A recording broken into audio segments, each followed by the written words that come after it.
Bonjour à toutes et bonjour à tous. Bienvenue à notre webinaire Microbiote et fibres, les clés d'une santé robuste. Je suis Delphine Morla, responsable de catégorie pour le marché de la boulangerie Célimagrin Ingrédients, et je suis ravie aujourd'hui d'animer ce nouveau webinaire. Je vous propose de regarder l'agenda et de faire connaissance avec nos trois experts. Donc aujourd'hui, notre premier intervenant, Julien Scanzi, médecin gastro-entérologue, hépatologue et fervent défenseur du microbiote intestinal. Julien est également conférencier et auteur de 2 ouvrages, dont le best-seller Incroyable microbiote. Julien nous parlera de la richesse de notre microbiote et pourquoi il est essentiel d'en prendre soin. Ensuite, Céline Grison, docteure en nutrition humaine, co-gérante de l'agence conseil en nutrition et innovation Nutrifise. Céline est également responsable d'innovation au sein de Nutrifise. Céline nous expliquera comment une alimentation riche en fibres favorise un microbiote heureux. Et Pierre Berbezi, docteur et chef de projet innovation matières premières R&D chez Limagrin Ingrédients, vous présentera les travaux de recherche qui ont été menés pour le développement d'un nouveau blé riche en fibres favorisant une meilleure santé. Malheureusement, Pierre Berbezi n'est pas présent avec nous aujourd'hui et il s'en excuse. Toutefois, nous avons enregistré son intervention en début de semaine que nous vous diffuserons au moment de son passage. Toutefois, pour suppléer Pierre, nous accueillons également Anne Lyonnais. Anne est ingénieure en industrie des céréales, directrice du développement des nouveaux business chez Limagrin Ingrédients et directrice générale de la société Arista. Arista est la joint venture entre Limagrin Ingrédients et l'organisme australien scientifique, le CSIRO. Arista a pour mission le déploiement et la protection de ce nouveau blé riche en fibres au niveau international. Anne interviendra en fin de webinaire pour répondre à vos questions. Avant de débuter, je vous rappelle les règles d'usage concernant le déroulement du webinaire. Vos micros ont été désactivés pour la durée de la présentation. Bien entendu, vous pouvez poser toutes vos questions dans l'onglet chat situé à droite de votre écran. Les questions seront traitées à la fin du webinaire et si nous n'avons pas le temps de répondre à toutes les questions, nous vous répondrons personnellement. Et enfin, vous aurez accès à l'enregistrement du webinaire via notre plateforme, notre chaîne YouTube Limagrin Ingrédients. Sans plus tarder, je vous propose de débuter et je vais laisser donc la parole à Julien Scanzi.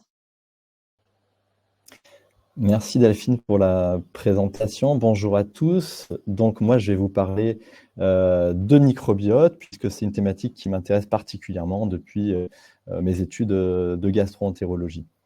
Alors, on va rentrer dans le vif du sujet et le vif du sujet, c'est ça, nous sommes microbiens.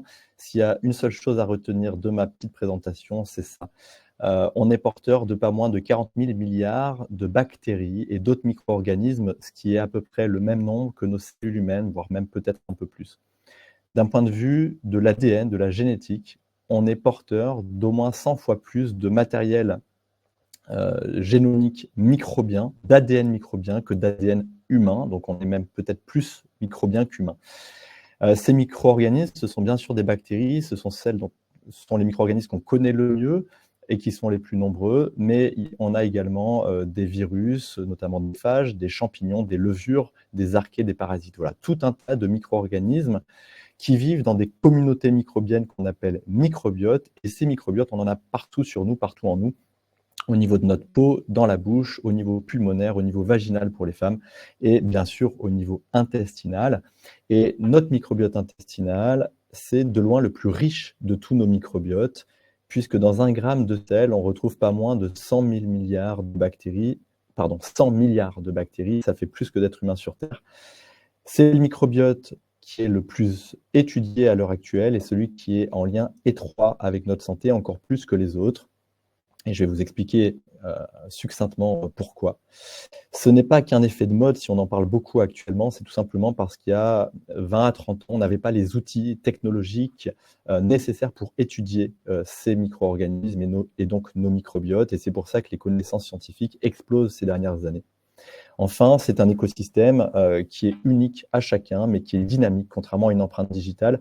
Notre microbiote évolue au cours de notre vie et même au cours d'une journée, en fonction de ce qu'on va manger, en fonction de l'activité physique qu'on va avoir, en fonction des médicaments qu'on va prendre, en fonction de tout un tas de facteurs. mais probablement le facteur principal qui fait évoluer notre microbiote au quotidien, c'est bien sûr l'alimentation. Et l'alimentation, ça tombe bien puisqu'on a la main dessus, on peut manger de façon différente et donc faire plutôt du bien à notre microbiote. Alors, quelles sont les différentes fonctions de notre microbiote intestinal? Il y a plusieurs centaines de fonctions qui sont répertoriées actuellement. Je vous présente les principales. Sa capacité à interagir, à communiquer en permanence avec le cerveau via notamment la sécrétion de messagers chimiques, de neurotransmetteurs comme le GABA, la sérotonine ou de précurseurs de ces neurotransmetteurs. On sait que l'axe cerveau-intestin, c'est vraiment quelque chose de très important dans la santé mentale, mais pas seulement, puisqu'il y a des dysfonctionnements qu'on retrouve dans le syndrome de l'intestin irritable et dans d'autres pathologies chroniques. Notre microbiote intestinal est également capable de fabriquer tout un tas de petites molécules, de métabolites, comme des vitamines, comme les neurotransmetteurs que j'évoquais tout à l'heure, et comme des acides gras à chaîne courte, comme par exemple le butyrate, qu'il va pouvoir produire notamment lorsqu'il va digérer les fibres alimentaires. Ces fibres dont on parlera tout à l'heure ne sont pas digérées par notre organisme humain, mais vont être métabolisées par certaines bactéries intestinales qui, en échange, vont produire des acides gras à chaîne courte qui vont avoir tout un tas de vertus pour notre santé. Notre microbiote, on sait également qu'il occupe une place très importante pour la régulation de notre système immunitaire, et également pour la régulation du métabolisme énergétique, la façon dont notre organisme va gérer l'énergie, les calories apportées par l'alimentation. Et puis on le sait depuis un peu moins longtemps, mais une des fonctions qui est très importante, c'est la capacité de notre microbiote à métaboliser les médicaments et à les rendre plus ou moins efficaces. Ça a été parfaitement démontré, notamment dans les traitements anticancéreux comme l'immunothérapie. On sait que la réponse à l'immunothérapie est en lien étroit avec la composition du microbiote intestinal. Alors notre microbiote, malheureusement, il a eu tendance à s'appauvrir ces dernières décennies et notamment, il y a plusieurs études qui ont montré que notre microbiote s'était considérablement appauvri, en tout cas celui des populations occidentales est beaucoup plus pauvre que celui de populations vivant comme nos ancêtres chasseurs-cueilleurs qui avaient, selon plusieurs études, un microbiote 2 à 3 fois plus riche que le nôtre. Donc on peut supposer que notre microbiote a eu tendance à s'appauvrir ces dernières décennies avec tout un tas de facteurs qui ont pu expliquer ce phénomène. La surmédication en général et notamment en antibiotiques. Alors il ne faut pas non plus jeter la pierre aux antibiotiques qui ont permis une nette augmentation de l'espérance de vie dans nos populations ces dernières décennies. En tous les cas, maintenant, on sait que les antibiotiques sont également délétères sur notre microbiote et le fait que ce soit délétère sur notre microbiote, on va voir, ça peut avoir un retentissement sur notre santé. Les antibiotiques ne sont pas les seuls puisque 80% des médicaments ont un impact sur notre microbiote. Les antiacides qui sont consommés par plus de 15 millions de la population française ont également un impact très important sur le microbiote intestinal. Également, l'augmentation du nombre de césariennes. En France, ça reste relativement correct avec environ 21% de naissances par césarienne, mais il y a certains pays qui ont dépassé les 50, voire 60% de naissances par césarienne. Et on sait qu'un bébé qui naît par césarienne va être avec un microbiote légèrement fragile, au moins dans ses premières années de vie. L'allaitement, c'est en train de changer puisqu'il y a de nouveau une augmentation de l'allaitement en France, tant mieux puisque l'allaitement est également bénéfique pour le développement du microbiote des enfants, des bébés. Également notre environnement, et ça c'est majeur, la pollution environnementale au niveau de l'air, de l'eau, avec notamment des résidus de médicaments, des microplastiques, etc. Tout un tas de substances qu'on appelle des xénobiotiques, comme les PB2 qu'on utilise pour son effet anti-inflammable, puis les PFAS dont on parle de plus en plus pour leurs propriétés anti-adhésives, mais qui sont également délétères pour notre santé, également celle du microbiote. D'autres toxiques, le tabac, l'alcool sont bien sûr délétères. Et puis l'alimentation qui est devenue une alimentation de plus en plus transformée, riche en additifs, certains étant délétères pour le microbiote, ce qui est le cas notamment des émulsifiants qu'on utilise souvent pour améliorer la texture des aliments, qu'on retrouve dans tout un tas d'aliments industriels actuellement. Et puis tout simplement parce que notre alimentation s'est appauvrie petit à petit en fibres alimentaires, et on le verra, ce sont les fibres qui vont nourrir et stimuler la croissance de nos bactéries intestinales.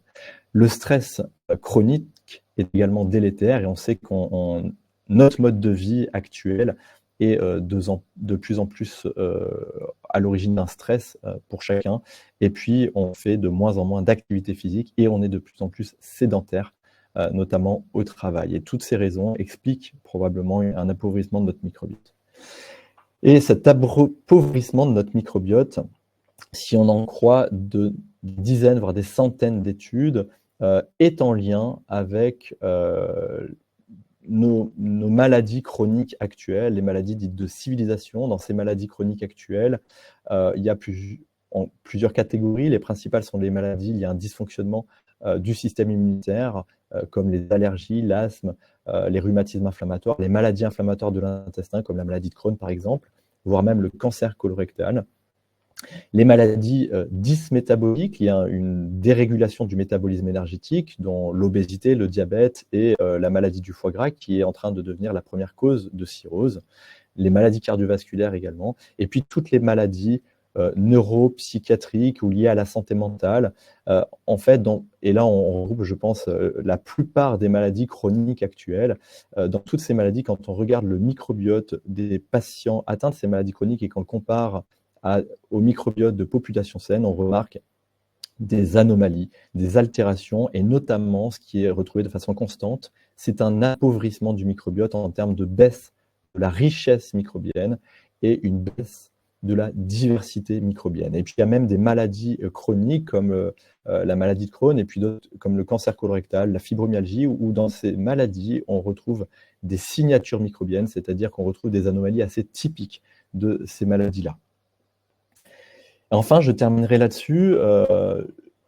Préserver notre microbiote intestinal est pour moi un enjeu majeur pour notre génération et celle à venir, puisqu'il semblerait que notre microbiote se soit appauvri considérablement ces dernières décennies et que si ça continue, on va vraiment dans le mur.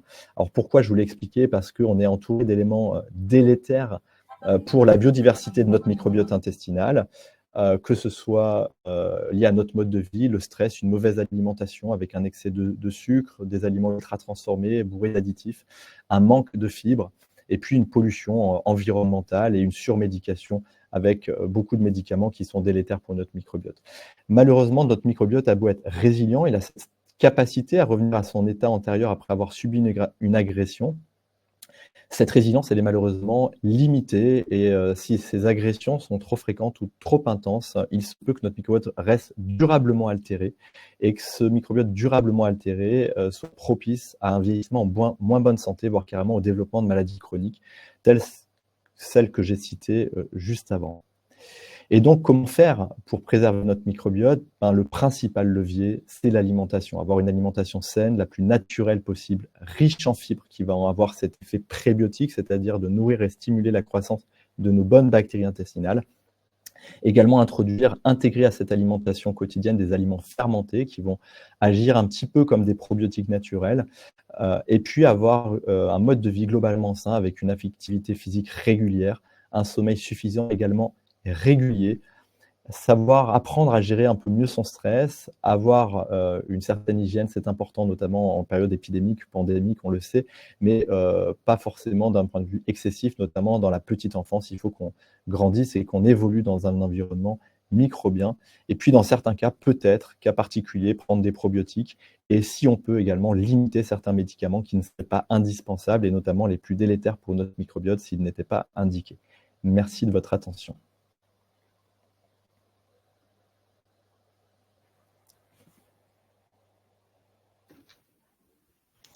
Merci beaucoup, Julien, pour cette brillante introduction, effectivement, sur l'intérêt de maintenir un microbiote intestinal, notamment en forme et en pleine santé. Tu as très bien introduit le fait que le lien entre alimentation en santé d'une part et un microbiote intestinal fort, d'autre part, n'était plus à démontrer. Et pourtant, c'est intéressant de constater qu'en termes de recommandations nutritionnelles de santé publique, à l'heure actuelle, ces considérations-là sont intégrées, mais c'est assez récent finalement. Comme on peut le voir, vous n'êtes pas sans connaître hein, à l'échelle de la France, si on prend cet exemple là, le Programme national nutrition santé ou PNNS, qui est un plan de santé publique qui a vu le jour il y a assez longtemps maintenant, hein, depuis 2001, la France était assez précurseur à ce sujet-là. L'objectif, c'était vraiment d'améliorer l'état de santé de la population française en insistant sur la nutrition et donc à savoir les deux piliers qu'a très bien rappelé Julien, que sont l'alimentation et l'activité physique. Mais on se rend compte que dans les principaux en fait critères ou messages de santé publique qui étaient communiqués, ils étaient assez généralistes. Ils proposaient des repères nutritionnels, voilà, des indications de consommation à la fois en quantité et en qualité, la quantité journalière ou hebdomadaire, et puis le type plus précis de groupe d'aliments à consommer pour favoriser une alimentation équilibrée. On se rend compte que au début, aux prémices en fait du Programme national nutrition santé, ces repères avaient la valeur d'exister parce que c'était assez nouveau. Qui n'a pas entendu le fameux slogan 5 fruits et légumes par jour, et ce sont des messages forts qui ont vraiment voilà, pénétré dans la population française, qui ont un taux de pénétration qui est vraiment super important. Mais on s'est rendu compte au fur et à mesure des années et au fur et à mesure des différentes versions du Programme national nutrition santé qui a évolué régulièrement, donc tous les 4-5 ans, que certains messages passaient mieux que d'autres et qu'il fallait aussi les faire évoluer au vu de ce qu'on constatait réellement des apports de la population française, des apports alimentaires de la population française, pour réajuster et puis mettre l'accent en fait sur des précisions qui n'étaient peut-être pas assez claires ou voilà, qui n'avaient pas autant interpellé et marqué des esprits. C'est dans ce cadre-là, notamment dans le cadre de la dernière parution de la dernière édition du PNNS, que le Haut Conseil de santé publique a proposé une actualisation des repères du nutritionnel du Programme national nutrition santé, donc dans sa version PNNS 4. Et c'est à cette occasion qu'on voit que la nécessité de promouvoir la consommation de groupes d'aliments qui permettent de justement préserver, optimiser la richesse, la diversité du microbiote intestinal fait son apparition. Donc on a pu se rendre compte que d'autres repères nutritionnels plus spécifiques ont ainsi été introduits, avec comme dénominateur commun souvent de promouvoir l'apport alimentaire en fibres. Comme vous pouvez le voir ici, il y a 2 repères nutritionnels qui n'étaient jusque-là pas indiqués dans la version précédente du PNNS, le PNNS 3, et qui ont vu le jour à l'occasion du PNNS 4. Ce sont par exemple la consommation d'au moins 2 fois par semaine de légumineuses, de légumes secs, qui sont, on le sait, particulièrement pourvoyeurs de fibres, au sein, et c'est pour notamment ces raisons-là, en plus des protéines végétales, que leur consommation est préconisée, et d'une petite poignée par jour de fruits secs, d'oléagineux, en fait, amandes, noisettes, noix de cajou et autres, qui sont intéressants par rapport à leur apport en lipides insaturés, mais pas que, qui sont aussi intéressants par rapport à l'apport justement en fibres. Et concernant un repère qui était déjà préconisé depuis les origines du PNNS, à savoir les féculents à chaque repas selon l'appétit, ça a été précisé qu'il fallait que ce soit clairement au moins une fois par jour, et dans sa version avec une qualité, là, en delà de l'aspect quantitatif, une qualité aussi précisée, à savoir des céréales complètes, c'est-à-dire avec un taux de fibres plus important, voilà, qui ne soient pas des céréales raffinées, pour lesquelles on a une quantité de fibres et une quantité aussi de vitamines et minéraux qui soit amoindrie, qui soit inférieure. Donc, on voit que la prise de conscience et l'intégration de cet intérêt, cette importance du microbiote intestinal, et de pas être simplement en couverture quantitative, qualitative des lipides, protéines, glucides, vitamines, minéraux, voilà, une dimension un petit peu plus étoffée, au-delà de cet aspect un peu comptable, a vu le jour, mais a mis le temps.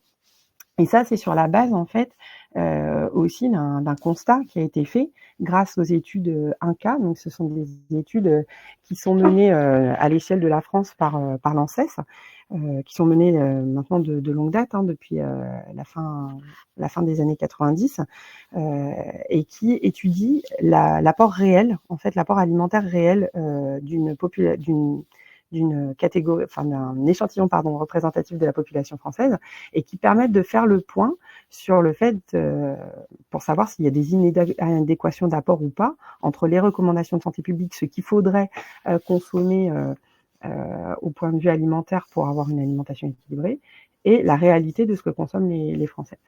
Et la dernière étude en date de l'ANSES, la dernière étude à un cas qui date de 2014-2015, donc quand même déjà maintenant 10 ans, faisait à l'époque état d'une inadéquation massive en fait et assez répandue dans toutes les catégories de population française, pas uniquement les enfants ou les ados ou les personnes âgées, mais vraiment tout type de population confondue, sous-population, sous-catégorie confondue, entre l'apport nutritionnel conseillé en fibres et l'apport réel constaté. Parce qu'en fait, la recommandation hebdomadaire de consommation en fibres, elle est à hauteur de 25 grammes pour les hommes et de 30 grammes par jour pour les femmes. Et on se rend compte qu'au final, elle est plutôt de 20 grammes seulement, ce qui, du coup, ne permet pas de combler la quantité de fibres requises par jour, qui notamment aurait pour vocation d'alimenter notre microbiote intestinal et d'assurer des fonctions au niveau de l'intestin, au niveau de la santé intestinale. Donc, à partir de ce moment-là, le constat était clair qu'il fallait inciter les Français à consommer davantage d'aliments pourvoyeurs de fibres, d'où les repères du PNNS4, les nouveaux repères sur les légumes secs, sur les fruits à coque, sur les céréales complètes. Mais on se rend compte que ce n'est certainement pas la seule option et ce n'est peut-être pas la seule solution envisageable. En effet, le PNNS, il est clair, il préconise une alimentation plus végétale à base de ces légumes secs, de ces céréales complètes, etc. Mais au final, dans les faits, on se rend compte sur la base d'une étude, par exemple comme l'étude Esteban, qui a été menée sur un échantillon représentatif de la population française, encore une fois, que seulement 25% des individus finalement consomment des légumineuses. Ces fameuses légumineuses qu'il faudrait consommer au moins à hauteur de 2 fois par semaine, sachant que même les recommandations à ce sujet-là, pour une vocation de végétalisation de l'alimentation, ont même tendance à même augmenter et à être au-delà de 2 fois par semaine, il y avait seulement 25% des individus en France qui arrivaient à atteindre déjà ce repère-là et en consommer régulièrement, avec moins de 10% de l'échantillon qui atteignait cette recommandation de 2 portions par semaine. Donc, que 25% de consommateurs et que 10% qui atteignaient le repère. Donc, à la hauteur de ce constat-là, on se rend compte que au-delà d'intégrer des nouveaux aliments qui sont habituellement pas consommés, où on voit que c'est peu consommé par les Français et qu'il faudrait appuyer dessus, favoriser leur consommation, il y a aussi intérêt à proposer des produits qui sont habituellement plus consommés, par exemple comme des produits céréaliers qu'on voudrait être complets pour qu'ils puissent être contributeurs à l'apport en fibres alimentaires. Voilà. Pas seulement intégrer les nouveaux groupes d'aliments, mais aussi faire évoluer et améliorer la qualité nutritionnelle des produits les plus couramment consommés, de façon à ce que leur taux de fibres et la quantité de fibres apportés soient suffisants et permettent de combler cette différence entre les apports, les recommandations et les apports réels constatés. Et c'est un petit peu dans ce contexte finalement que arrive le projet de faire évoluer l'algorithme du Nutri-Score. Dernièrement, il y a ce projet d'évolution, de faire évoluer l'algorithme de Nutri-Score et de changer un petit peu les modalités de calcul du Nutri-Score pour les produits alimentaires courants. Et pour cet affichage en face avant de pack, cet affichage nutritionnel simplifié en face avant de pack des produits alimentaires préemballés. Et on se rend compte que dans cette évolution de l'algorithme qui a été proposé, eh bien, il faut un apport en fibres bien plus important pour espérer voir progresser positivement à la notation de son produit. Effectivement, désormais, pour espérer faire basculer, par exemple, un produit, c'est un exemple entre la note C, pardon, orange, et la note B plus verte et plus valorisée, notamment un des moyens, un des leviers pour pouvoir espérer faire évoluer sa note positivement, de la recoloriser en vert, eh bien, c'est d'augmenter l'apport, la quantité de fibres dans le produit, mais de façon beaucoup plus importante dans ce nouvel algorithme, dans ce nouveau mode de calcul de Nutri-Score que c'était le cas avant. Donc, on peut voir là aussi une façon ici d'inciter à la reformulation des produits du quotidien, des produits courants d'alimentation qui sont les plus consommés habituellement par les Français, et de favoriser l'apport en fibres dans des produits du quotidien, dans des produits habituellement consommés. Donc, effectivement, s'il y avait une notion vraiment essentielle à retenir à ce sujet-là, c'est bien que ce fiber gap, comme on l'appelle maintenant, c'est-à-dire cette disproportion entre les recommandations nutritionnelles d'apport en fibres et l'apport réel constaté pour les Français, mais pas que, pour l'ensemble des pays européens, c'est tout à fait généralisé. On se rend compte, comme l'a très bien dit Julien, que ça représente un facteur explicatif de dysbiose, de déséquilibre en fait de notre microbiote intestinal, et qui est dû au changement des habitudes alimentaires, au fait qu'on a un appauvrissement dans nos habitudes alimentaires de l'apport en fibres notamment. Donc cette alimentation qui n'apporte plus assez de fibres va être à l'origine d'un déséquilibre qui est délétère à terme de notre microbiote intestinal. Et pour ça, clairement, le secteur agroalimentaire a un rôle à jouer pour optimiser la qualité nutritionnelle de ces produits, et sont à la recherche, vous voyez, de solutions qui vont permettre de soutenir la reformulation de leur offre pour à augmenter la quantité de fibres de leurs produits, et pas seulement finalement pour que le Nutri-Score soit amélioré, soit plus vert, soit plus positif, mais aussi pour qu'il puisse être contributeur tout simplement à cet apport en fibres et participer au maintien de la santé intestinale. C'est vraiment dans cette veine-là qu'on voit aujourd'hui de plus en plus de produits qui arrivent à cumuler à la fois un Nutri-Score positif, B, A, comme vous pouvez le voir sur des exemples de pâtes Alpina Savoie ici qui sont enrichis en protéines et en fibres, ou ces biscuits petit déjeuner riches en fibres de la marque Grillon d'Or. Le double impact, le double enjeu est possible à relever avec l'amélioration des profils nutritionnels des produits, notamment avec le travail de la teneur en fibres des produits agroalimentaires du quotidien, un peu qui sont des groupes d'aliments vraiment les plus consommés, les plus couramment consommés au quotidien par les Français. Donc ça nécessite un appui au développement de produits en nutrition santé, et nous on est à votre écoute pour envisager ces projets-là. Et il y a des solutions aujourd'hui qui sont offertes et qui sont intéressantes à envisager en termes de reformulation produit. Merci beaucoup Céline pour toutes ces précieuses informations. Donc, comme je l'ai précisé en préambule, donc maintenant nous allons vous diffuser l'intervention de Pierre que nous avons enregistrée en début de semaine. Bonjour à tous. Donc, tout d'abord, en préambule, je tiens à m'excuser de ne pas être présent en direct avec vous, mais j'ai des impératifs autres qui m'empêchent d'être présent.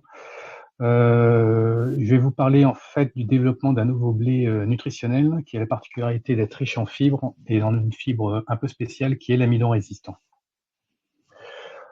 Alors, pour revenir un petit peu sur ce qui a été dit par rapport aux intervenants précédents, je réinsiste sur le fait que notre régime alimentaire actuel occidental est malheureusement pas du tout adapté à avoir une bonne santé. On mange beaucoup trop de graisse, de sucre, de protéines animales, et on mange trop peu de fibres. Vous pouvez voir sur la gauche les recommandations dans divers pays européens par les différentes autorités. En France, par exemple, c'est 30 grammes, alors que la consommation réelle est de 17 et 21 grammes, respectivement pour les femmes et pour les hommes. Donc on est bien loin de consommer suffisamment de fibres. Alors en relation avec ce régime alimentaire qui malheureusement se répand de plus en plus dans le monde, eh bien, nous sommes confrontés à un certain nombre de problèmes de santé publique, le premier d'entre eux étant le surpoids et l'obésité. Un autre qui est très important et qui est dramatique également, qui est l'épidémie de diabète, puisque actuellement il y a un peu plus de 500 millions de personnes dans le monde qui souffrent du diabète. Il y en a 4 millions en France, et que les projections sont assez pessimistes, puisqu'en 2045, il semblerait qu'un adulte sur 8 souffrira de diabète. Un autre impact sur la santé est celle de l'inflammation chronique au niveau intestinal, avec le développement de cancer du côlon, par exemple, qui est la deuxième cause de cancer en France. Vous voyez un problème de santé publique qu'il faut essayer d'attaquer. Donc pour notre part, à notre niveau, nous sommes intéressés à une fibre particulière qui est l'amidon résistant. Cet amidon résistant qui aurait des propriétés permettant de combler un petit peu ce déficit en fibres et puis d'agir sur la glycémie. Vous pouvez voir ici qu'il y a depuis un certain nombre d'années, des centaines de publications, des dizaines d'essais cliniques qui ont été faits pour démontrer ces propriétés. Alors pourquoi est-ce que l'amidon résistant a un impact sur la glycémie? C'est tout simplement parce que lorsque vous prenez de l'amidon standard, vous avez cette transformation de l'amidon standard qui est un polymère de glucose. Il va être complètement hydrolysé en molécules de glucose et vous allez avoir un pic de glucose dans le sang. Donc ça, c'est bien dans un sens puisque ça vous permet d'avoir l'énergie nécessaire pour fonctionner. Par contre, si vous avez trop de glucose dans le sang, vous risquez de développer un diabète à un moment donné. Donc en substituant de l'amidon standard avec de l'amidon résistant, cet amidon résistant, il résiste à la digestion, les amylases ne peuvent pas l'attaquer, et de ce fait, vous avez moins de glucose libéré au cours du processus de digestion. Et ce qui n'est pas digéré, ce qui est résistant, donc, va se retrouver au niveau du côlon et va avoir un effet prébiotique sur le microbiote. Donc pour résumer, l'amidon résistant, c'est une fibre insoluble qui peut être fermentée par le microbiote. Alors, comment essayer d'intégrer ça dans nos ingrédients ou nos farines? Eh bien, il faut savoir d'abord que même si notre régime alimentaire est bien déséquilibré, on mange quand même de l'amidon résistant quotidiennement, trop peu, mais on en mange quand même, et la principale source provient de pain ou de produits céréaliers cuits. Donc la démarche que nous avons entreprise n'est pas une démarche de changement d'habitude alimentaire, parce que ça a été essayé, c'est toujours essayé, mais c'est malheureusement très peu accepté par le consommateur. Donc l'idée, c'était d'introduire l'amidon résistant à travers un aliment de base qui est le blé, puisqu'il est présent dans notre alimentation quotidienne, et puis d'autre part parce que l'amidon résistant actuel provient essentiellement de produits à base de blé. Donc l'idée, c'était de faire un blé qui soit riche en amidon résistant. Alors pour faire un blé qui soit riche en amidon résistant, nous sommes basés sur la littérature, et il a pu être observé que il y avait une corrélation entre la teneur en amylose et la teneur en amidon résistant dans la farine. Alors pas dans le blé parce que le blé n'était pas fait, mais dans le maïs par exemple.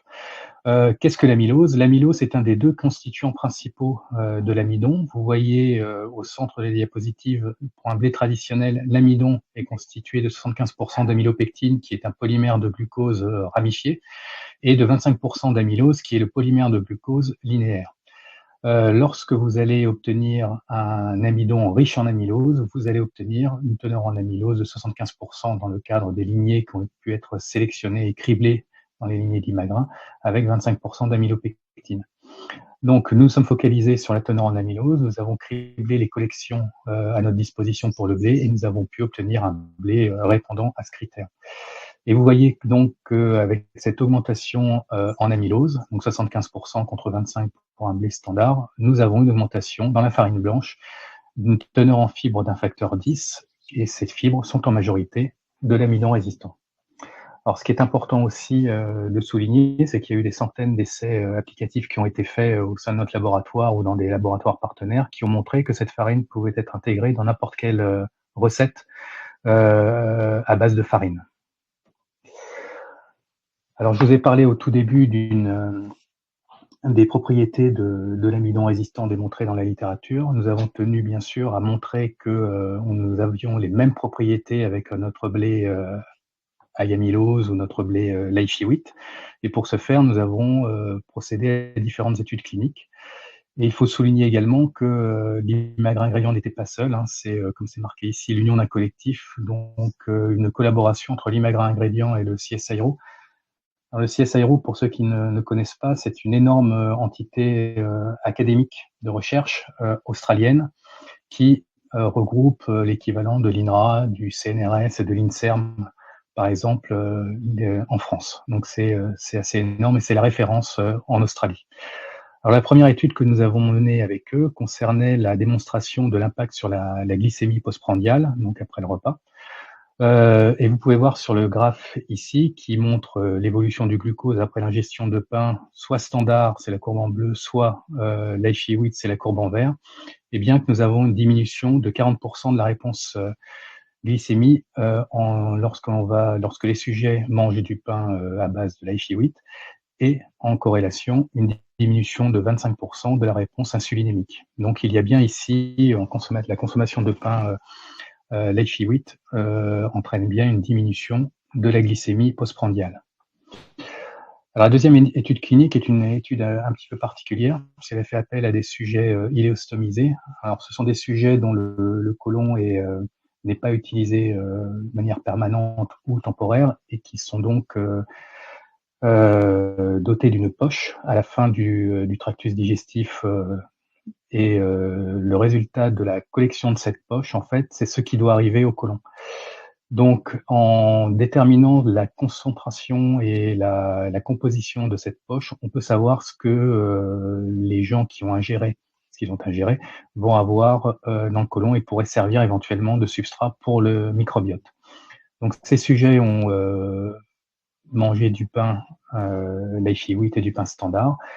Et ce qu'on a pu observer, c'est que dans cette poche, il y avait beaucoup plus d'amidon dans les sujets ayant mangé du pain l'Aishi 8 par rapport aux autres. Il y avait 8 à 9 fois plus d'amidon, ce qui montre bien, et ça c'est très important, c'est une mesure in vivo, parce que la plupart des mesures d'amidon résistance sont faites in vitro. Là, c'est une mesure in vivo indiquant que la consommation de pain high amylose ou l'Aishi 8 permet d'avoir une teneur en amidon au niveau du côlon qui arrive à des teneurs en plus physiologiques pour avoir un rôle prébiotique.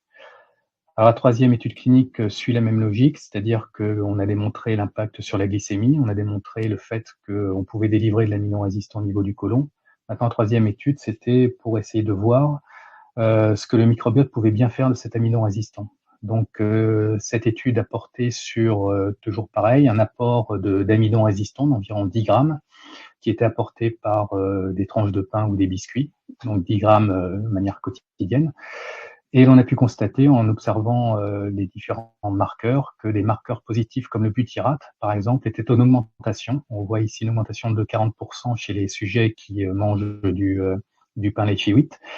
C'est important parce que le butyrate, c'est la principale source d'énergie des colonocytes, et que lorsque l'énergie est présente, les colonocytes sont en bonne santé et vont, par exemple, émettre beaucoup de mucus, et qui va agir comme une couche protectrice pour la paroi du côlon, qui va permettre de garder à distance tous les éléments pathogènes ou tous les éléments inflammatoires pouvant endommager le côlon. Donc ça, c'était un excellent résultat. Et en corollaire, il a pu être observé une augmentation des bactéries qui sont productrices de butyrate. Donc là, on a vraiment la preuve d'une modulation du microbiote, puisqu'il y a une évolution de la population bactérienne.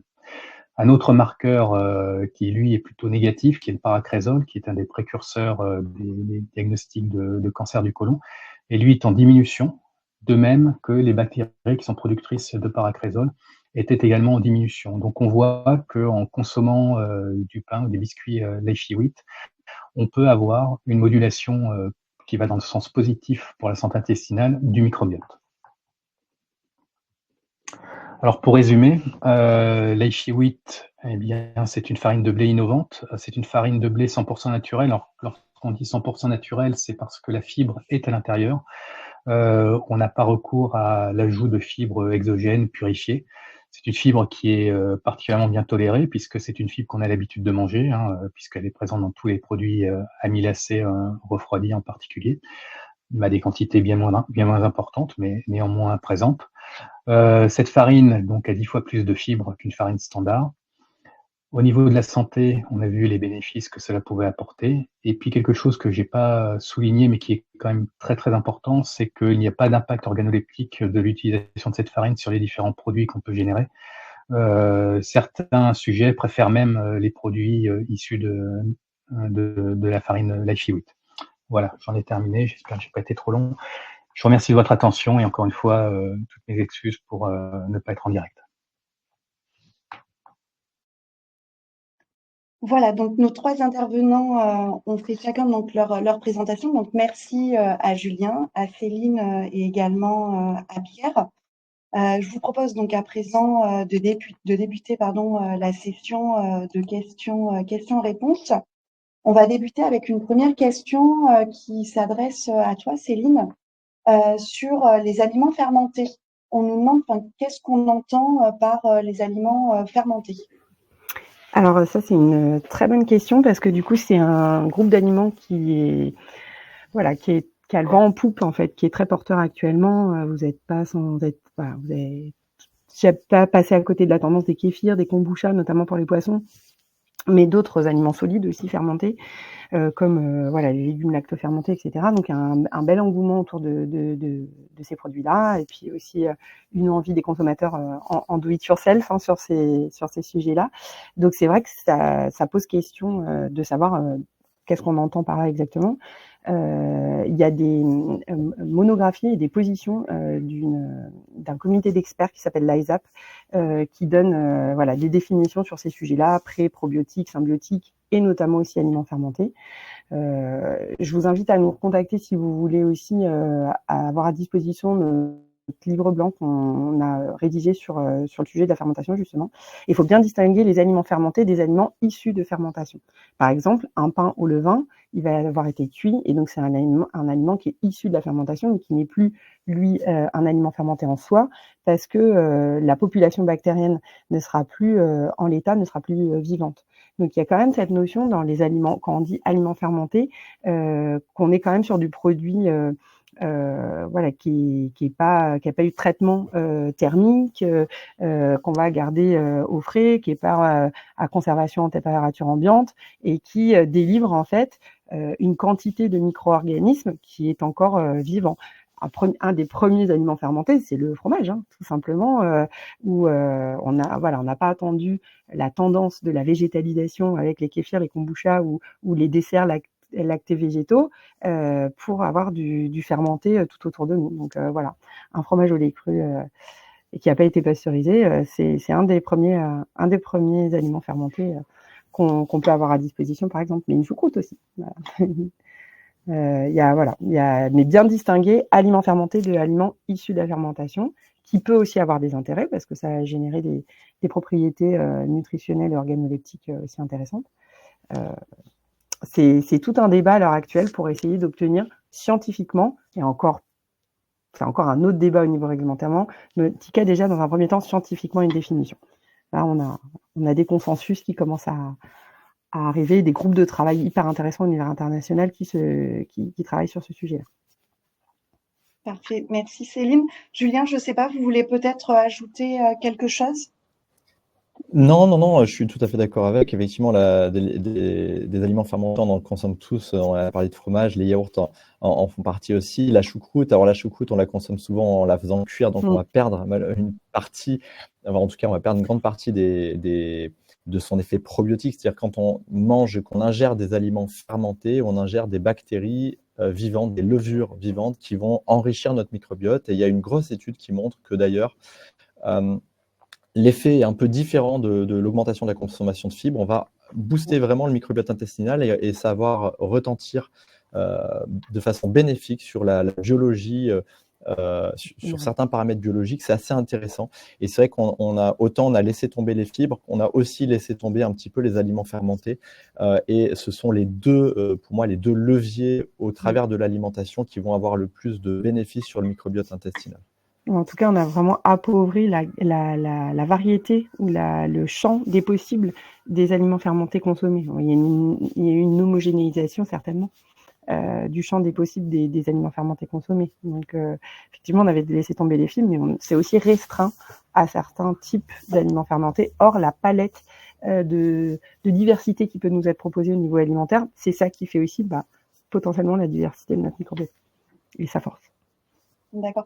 On a une personne qui nous demande si le lait ribot fait partie des aliments fermentés. Mais tout à fait, en grande fervente défensrice du lait ribot de ma Bretagne natale, oui, tout à fait, c'est le lait fermenté et un probiotique par excellence, je dirais même plus, le gros lait également. Encore plus grande spécialité bretonne. Ok, ça marche.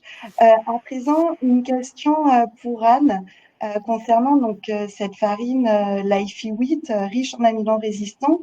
Est-ce qu'on sait à combien on estime l'augmentation de consommation de fibres Si on consommait, c'est ça? si on consommait, si on Ouais, utilisait la farine? d'accord. Voilà. Alors tout à l'heure, Céline a présenté un petit schéma dans lequel on voyait que les Français étaient à 20 grammes de fibres par jour en consommation contre les 30 grammes de recommandation. Et parmi ces 20 grammes, il y en a à peu près 5,4 grammes qui sont apportés par les produits céréaliers. Et donc, si on imaginait que ces produits céréaliers soient fabriqués à partir de la wheat, alors en général, on recommande 60% de substitution, eh bien, on réussirait à monter finalement ces 5,4 grammes jusqu'à 12 grammes, ce qui permettrait de réduire un petit peu ce gap qu'il y a entre la consommation réelle et la recommandation des 30 grammes. C'est plutôt intéressant. Ok, très bien. Merci Anne. Une question à présent pour Julien. On entend parler du projet French Gut porté par l'INRA. Est-ce que vous pouvez nous en dire quelques mots, Julien, s'il vous plaît?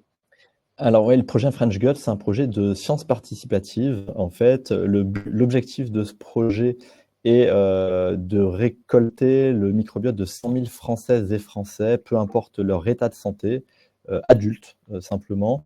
Et l'idée est d'avoir une idée plus précise du microbiote des Français et d'arriver à avoir à dégager certaines corrélations avec des états de santé, avec des modes de vie, avec des médications particulières sur une très grande cohorte et une cohorte française parce que on a pas mal de données scientifiques sur des cohortes, enfin sur des grandes cohortes pour le microbiote, par exemple d'Américains, d'Indiens, de Chinois, mais vous comprendrez assez bien que le microbiote de Français est peut-être assez différent du microbiote de ces populations.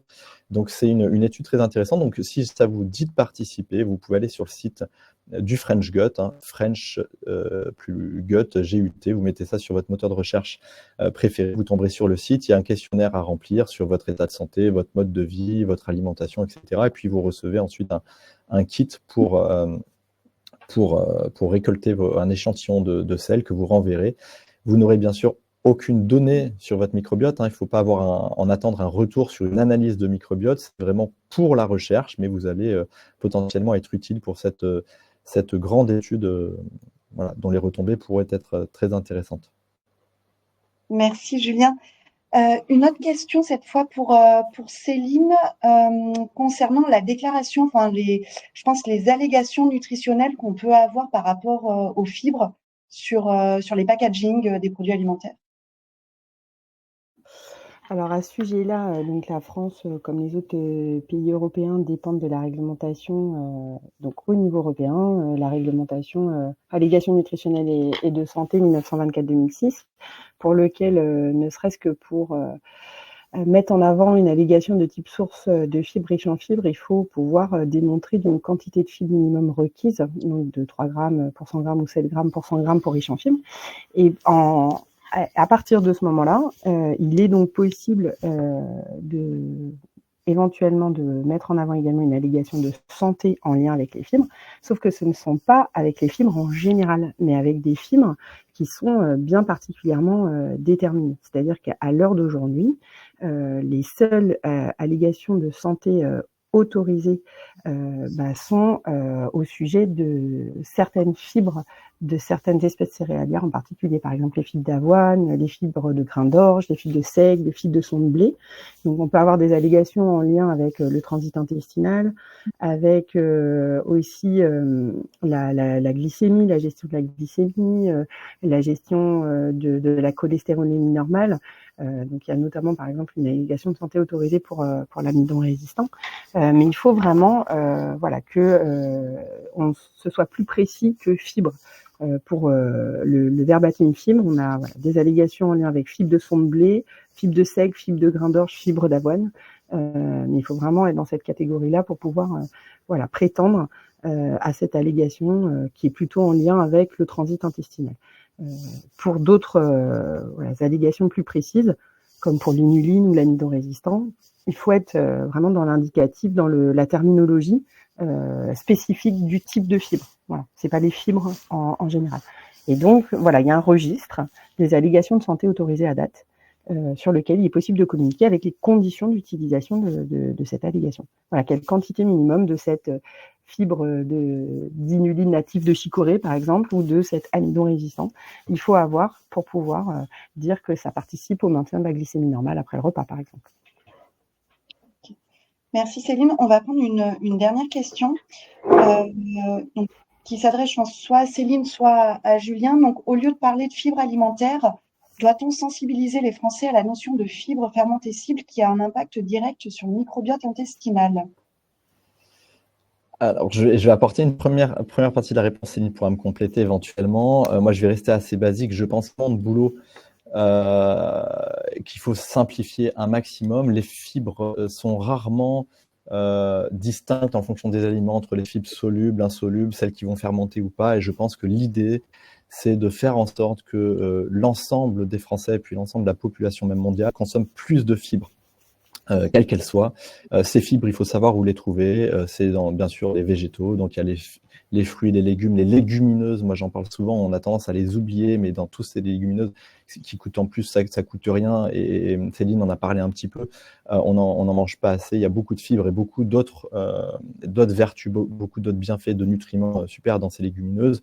Les oléagineux également.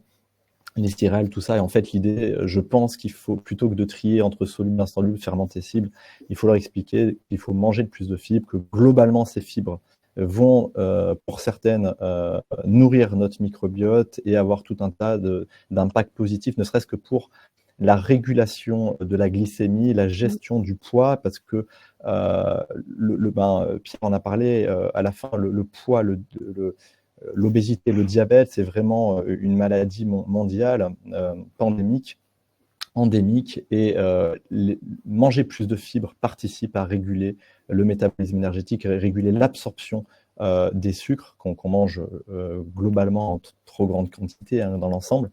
Donc voilà, moi je suis plutôt pour moins rentrer dans les détails et faire passer des messages plus simples pour la population, parce que c'est souvent trop compliqué. Céline, est-ce que tu souhaites ajouter quelque chose? Oui, mais je suis complètement d'accord avec Julien sur le fait que l'objectif global, c'est de combler ce fiber gap et d'essayer dans un premier temps, déjà en premier lieu, que la population française et même mondiale, effectivement européenne mondiale, comble en fait cet écart entre leurs apports de fibres réelles et ce qui serait censé consommer pour une vocation santé globale, parce que là, on a axé l'intérêt des fibres sur le microbiote intestinal, et dans ce cadre-là, effectivement, les fibres fermentescibles sont intéressantes, parce que en fait, c'est les fibres que notre microbiote intestinal prennent en charge et digèrent pour partie, ils en récupèrent de l'énergie, et voilà, ils créent des métabolites, c'est ça qui œuvre à la santé de notre intestin. Mais il y a d'autres fibres qui ne sont pas fermentescibles, qui ont un autre rôle, et notamment un autre rôle dans le transit ou dans la régulation de la glycémie ou de la cholestérolémie. Donc la définition d'une fibre, c'est le fait que ce soit pas digéré au niveau des parties hautes de l'intestin, que ça arrive intact au niveau du côlon, que ça puis et puis que ça a un effet santé. Voilà. Et dans les effets santé, il y en a plusieurs, notamment celui de contribuer à la santé du microbiote intestinal, et ce sont les fermentescibles. Mais bon, voilà. Globalement, c'est quand même l'apport en fibres en général, de tout type qu'elle soit, qu'il faut veiller à augmenter dans la ration quotidienne de la population.